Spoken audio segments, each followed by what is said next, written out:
I think if you're in this business as long as I've been in, you're on both sides of a game like this.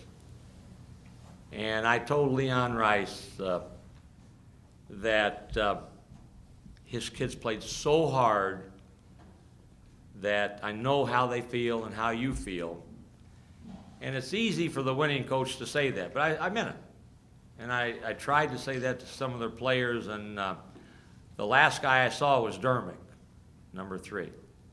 And he had kind of a sad smile on his face. He said, "Coach, that's 3 in a row that you've done like that on us." Not quite the same fashion, but we played them 4 times, and we've beaten them 4 times, and 3 of them have been almost as dramatic as that. They missed a 3 a year ago at the buzzer to win. We hit in our building. We hit a 3 tonight, when most people probably said, "What happened? How did we not hang on and keep a 17-point lead?" And we hit a basket to win. So it's a funny game. One of our goals was magic numbers 5. If we can keep them to 5 threes or under, we're going to win the game. And they were 2 for 9, I think, in the first half, and I thought we did a great job. Second half, I thought we did a pretty good job, but they made some hard shots. And you could see their confidence swell. We go 8 for 18 from the free throw line, and did everything that we could not to stem the bleeding, stop the bleeding. But we found a way to win, and I'm happy for Chase. I'm happy for our team. Tapley, who has got the wrist that's really still bothering him. We had the ball out of bounds with a minute or 2 to go, and we were maybe under a minute to go. We're going to run to try to get an inline out of bounds for 3, and I wanted him to shoot it, and he said, "Run it for Rayhan. He's made all the 3s." So it was fitting that the ball would pop out to him, and he'd have a 3 that he did make to allow us to win this game tonight.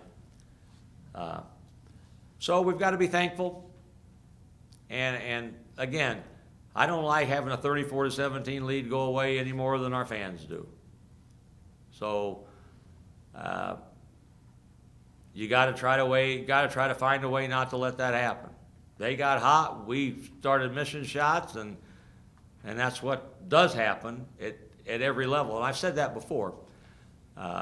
We've been on the giving end, and we've been on the receiving end. So you've got to be thankful that we got to win. I am that. 2 days from now, nobody will do anything other than look at 17-5 and a win over Boise. And that's the most important thing. And we found a way to get it at the end. Anything? Does this game give any lessons going forward the rest of the season? I'm sorry? Do you pull any lessons, do you think, from this game, pulling this game out, that you can relay to the team going forward? I think what everybody talks about is you never, ever, ever, ever quit playing hard. No lead is safe.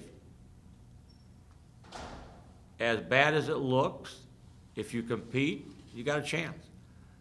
At the end of the game, we went small and had J.J. O'Brien as our 5-man, and we started switching every screen, and I think that helped us a little bit, take away angles, and I think we made 3 or 4 stops in a row to give ourselves a chance to win the game. So I think the lesson you learn is play hard, and sometimes you can get a little lucky, and we did both. Coach, the players were talking about that with 2 minutes left, they noticed a lot of the fans were leaving. Did you notice any of that, and what were your thoughts on that? I did not notice. I know our students didn't leave, and I rarely hear what they say, but I heard them say, "Stand up, stand up, stand up, stand up." They've been great. I think that's universal. I think that's at every sport, at every level.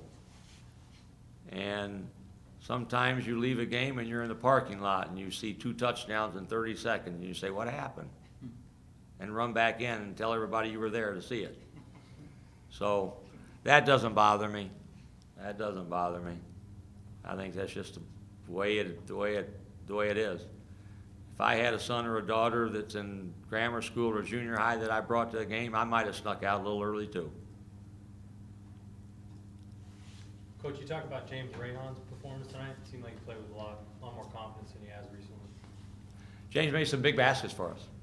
Some big baskets for us. He's a fifth-year senior. He can score the ball. You have to say and really believe that every shot you take is going to go in. And that's what really good shooters do. They miss 10 in a row. They shoot the next one like they've just made 10 in a row. So I was happy for him. He did. I think he missed the first one and made like 4 in a row after that, and got us going out of the gate. Do you feel like the ball movement in the second half was sort of stagnant compared to the first half? I didn't notice it. I might as I watched the film, but I didn't notice that. We just had shots that we didn't make that in the first half we made. And we might have shot it a little quicker, took some shots that if you make a couple more passes, you get a better shot. I did not notice that we were stagnant, as you said, but maybe you're right.